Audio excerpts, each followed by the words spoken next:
Students, आज मैं अपने नए वीडियो के साथ फिर आई हूँ और इस बार मैं लाई हूँ 10th क्लास बायोलॉजी का चैप्टर 1 लाइफ प्रोसेस। मैं पहले ये पूछना चाहूंगी, जूनियर क्लास में आपने पढ़ा होगा लिविंग ऑर्गेनिज्म के कैरेक्टर्स, या 6th क्लास में आपने पढ़ा होगा। क्या थे वो characteristic features? They can respire, they can eat, they can grow, they can reproduce, they can respond to their stimuli and so on. इन सारे फीचर्स के साथ ही कोई लिविंग कहलाता है। It means without nutrition a living cannot live, without respiration a living cannot live. It means there are certain processes which is necessary to be a living alive, and these processes are known as life process. Understood? वो सारे process जिसके द्वारा कोई एक living जीवित रह ही नहीं सकता, जैसे न्यूट्रिशन के बिना हम जीवित नहीं रह सकते हैं, सांस लेने के बिना हम जीवित नहीं रह सकते हैं। तो इन सारे प्रोसेसेस को हम लोग कहते हैं लाइफ प्रोसेस। और आपको चैप्टर 1 में 4 लाइफ प्रोसेसेस का डिटेल्स पढ़ाया जाएगा: nutrition, respiration, transportation and excretion. तो चलिए आइए हम लोग पहला टॉपिक न्यूट्रिशन से शुरू करते हैं। न्यूट्रिशन को पढ़ने के पहले आपको न्यूट्रिएंट्स के बारे में जानना जरूरी है कि न्यूट्रिएंट्स क्या होता है। Nutrients are those substances which are necessary for a living to get energy and for their growth and development. It is of 6 types, mainly for plants and animals both. Number 1 is carbohydrate. It is energy giving nutrients. हमारी body में energy का production जरूरी है, क्योंकि किसी भी काम को करने के लिए एनर्जी जरूरी होता है। तो ये एनर्जी हमें कहाँ से मिलता है? ये एनर्जी हमें मिलता है कार्बोहाइड्रेट से। Second one is fat, which is known as stored energy. इसे stored energy इसलिए कहा जाता है क्योंकि यह भी एनर्जी देता है, परंतु जब यह एनर्जी देता है then first it converted into carbohydrate and then it gives energy. इसीलिए इसे stored energy कहा जाता है। एक एग्जांपल मैं इसके लिए देना चाहूंगी, जैसे हम लोगों की बॉडी में चर्बी glycogen is a kind of fat, तो ये स्टोर्ड रहता है और जब हमारे बॉडी को एनर्जी की जरूरत होती है, हमारे पास एक्स्ट्रा ग्लूकोज नहीं होता एनर्जी के लिए, तो वो ग्लाइकोजेन यानी वो चर्बी, वो फैट पहले ग्लूकोज में टूटता है, देन हम लोगों को एनर्जी देता है। Third one is protein. Protein को हम लोग बिल्डिंग ब्लॉक न्यूट्रिएंट्स कहते हैं, इसलिए क्योंकि अगर हम ध्यान दें तो हमारे बॉडी का मैक्सिमम स्ट्रक्चर प्रोटीनस होता है। हेयर में keratin protein, melanin protein skin के लिए, मसल्स प्रोटीन्स के बने रहते हैं, बहुत इवन बोन में भी प्रोटीन होता है। तो हमारे बॉडी का मैक्सिमम पार्ट प्रोटीन का बना हुआ होता है, that's why it is known as building blocks. The next one is vitamins and minerals. They repair our body. हमारे बॉडी में कोई भी प्रॉब्लम आ जाए ये, या फिर हमारी इम्यूनिटी कम हो जाए, इन सबको विटामिन्स एंड मिनरल्स कंट्रोल करते हैं। And the water, we all know that water is a universal solvent. हमारे बॉडी में जितने भी रिएक्शंस होते हैं वो सब के सब सॉल्वेंट के प्रेजेंस में होते हैं। इनफैक्ट सेल के अंदर भी साइटोप्लाज्म होता है जिसमें वाटर पाया जाता है। चलिए, न्यूट्रिएंट्स को पढ़ने के बाद अब हम लोग पढ़ेंगे what is nutrition, which is the main topic of this chapter. Nutrition, the process of taking nutrients and its utilization for various life processes is known as nutrition. इसे जनरली बच्चे थोड़ा कंफ्यूज हो जाते हैं कि taking nutrients is known as nutrition only. Nutrients खाया, nutrition complete हो गया। वैसा नहीं है। जब तक न्यूट्रिएंट्स को हम लोग अपने लाइफ प्रोसेस के लिए इस्तेमाल ना कर सकें, तब तक वो न्यूट्रिशन कंप्लीट नहीं होता है। एज फॉर एग्जाम्पल, जैसे गाय खाती है घास और उससे वो कंप्लीट न्यूट्रिएंट्स अपना ले लेती है, परंतु अगर हम लोग सिर्फ और सिर्फ घास खा करके रह जाएं तो उससे हमारे बॉडी को मेरे बॉडी के रिक्वायरमेंट के हिसाब से न्यूट्रिएंट्स नहीं मिलेगा। तो इसलिए इस न्यूट्रिशन के डेफिनेशन में the process of taking nutrients भी जरूरी है, साथ में its utilization for various life processes भी लिखना जरूरी होता है। ये दो प्रकार के होते हैं, autotrophic nutrition and heterotrophic nutrition. Autotrophic it means self production, एक ऐसा न्यूट्रिशन जिसमें लिविंग्स अपना फूड खुद प्रिपेयर करते हैं, जैसे हमारी मम्मी वो अपना खाना स्वयं बनाती है और हम लोग तो भाई मम्मी के बनाए हुए खाने को खाते हैं। नहीं, ऐसी बात नहीं है। Nutrition in which a living prepare its own food material but by using non living substances, यहाँ पे आपको नॉन लिविंग कहना जरूरी है। As for example green plants, आपने बचपन से ही फोटोसिंथेसिस पढ़ा है, तो ग्रीन प्लांट्स क्या यूज करता है? कार्बन डाइऑक्साइड, वाटर, इनको यूज करता है। क्या वो लिविंग है? नहीं।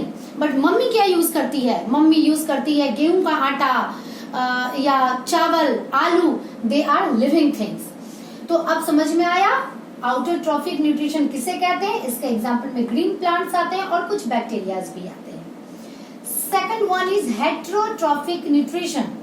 Heterotrophic nutrition is the nutrition in which a living cannot prepare its food material but it depends upon other living for getting their food. ये अपना खाना नहीं बना सकते, जैसे animals, non green plants and some bacterias also. It is of 3 types जो आप लोगों को 10th में पढ़ना है। नंबर 1 इज सैप्रोफाइटिक न्यूट्रिशन, एक ऐसा न्यूट्रिशन जिसमें livings dead and decaying organic material को खाते हैं, यानी मरा हुआ और सड़ा हुआ खाना खाते हैं। जनरल बच्चे क्या करते हैं? मैं जैसे ही क्लास में पूछती हूँ what should be its example, वो लोग कहना शुरू करते हैं ma'am vulture, ma'am fox and so on. But these are wrong examples. लगता है कि अरे ये तो वाकई dead and decaying organic material को खाता है। नहीं, ये dead and decaying organic material को खाता तो है। Then why they shouldn't be known as saprotrophs? Why they are put in the another type of nutrition? अंतर है इन दोनों में। जो सैप्रोफाइटिक न्यूट्रिशन करते हैं या जो सैप्रोट्रॉफ्स होते हैं, इसका एग्जाम्पल है फंगी, और फंगी का सबसे अच्छा एग्जाम्पल होता है मशरूम, जो कि जनरल बहुत सारे बच्चों ने खाया भी होगा मशरूम। तो देखिए अंतर क्या है। अगर ये है waste organic material, dead and decaying organic material, ये सैप्रोट्रॉफ्स क्या करता है? सैप्रोट्रॉफ्स अपनी बॉडी से डाइजेस्टिव जूस निकालता है, सिक्रीट करता है और इन ऑर्गेनिक मटेरियल्स पर डाल देता है, और जब ये डिसॉल्व हो जाता है देन इसको शक अप कर लेता है, इसे एब्जॉर्ब कर लेता है। परंतु ये लोग क्या करते हैं? ये लोग सड़े हुए मांस को खाते हैं, बट डाइजेशन कहाँ होता है? डाइजेशन इनकी बॉडी के अंदर होता है। आई थिंक आप लोगों को क्लियर हो गया होगा कि why fox is not include in this type of nutrition. और जो लिविंग सैप्रोफाइटिक न्यूट्रिशन कहता है उसे सैप्रोट्रॉफ्स कहते हैं। डेफिनेशन दोनों का लगभग सेम होता है, सिर्फ थोड़ा सा चेंज कर दिया जाता है। Saprophytic nutrition it means nutrition in which a living feeds upon dead and decaying material. Saprotrophs अगर आ जाए एग्जाम में तो आप इसको इस तरह से लिखिएगा, livings which take its food और their food from dead and decaying organic material. Okay? Now, the second type of heterotrophic nutrition is parasitic nutrition. A nutrition in which a living take its food from other living body, and at the same time it lives inside the body of that living or on the body of that living. ये एक दूसरे living से food लेता भी है, साथ में उसकी बॉडी के ऊपर भी रहता है या उसकी बॉडी के अंदर भी रहता है. इसका सबसे अच्छा एग्जांपल लाइस जो ह्यूमन के हेड पर रहता है, और टेप वॉर्म जो हमारे पेट में रहता है. Clear? Cuscuta plant, it is the ectoparasite of plant. Tapeworm is endoparasite because it lives inside the body of living. Lice is ectoparasite because it lives on the body of a living. Now I think it become clear. The third topic is holozoic nutrition. Holo means whole. In this type of nutrition, an animal take complex food, and this nutrition is completed in 5 steps.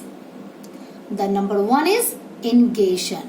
Ingation means taking food inside the body. जैसे हम लोगों में holozoic nutrition होता है, हम लोग क्या करते हैं, अपने हाथ से खाना उठाते हैं और अपने मुंह में डालते हैं.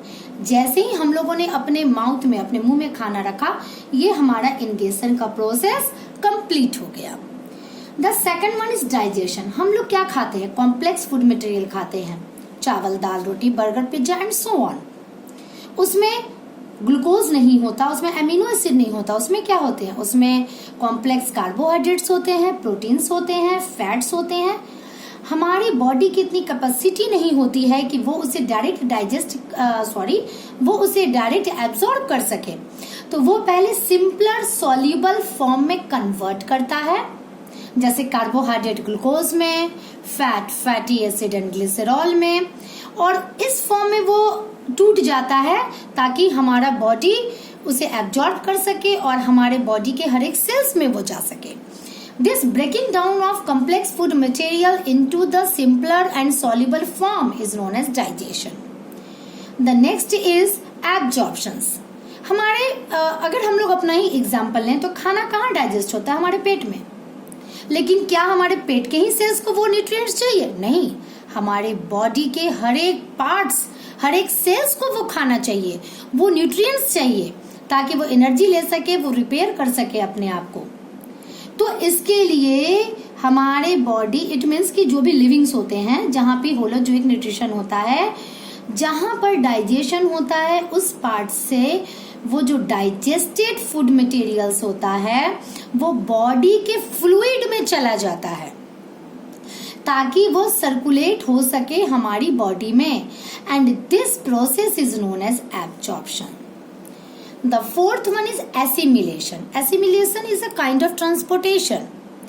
जो भी डाइजेस्टेड फूड मटेरियल है, जो एब्जॉर्ब्ड हो चुका है, वो बॉडी के एक पार्ट से दूसरे पार्ट में चला जाता है और बॉडी के हर एक सेल्स में वो न्यूट्रिएंट्स डिस्ट्रीब्यूट हो जाता है. This is assimilation.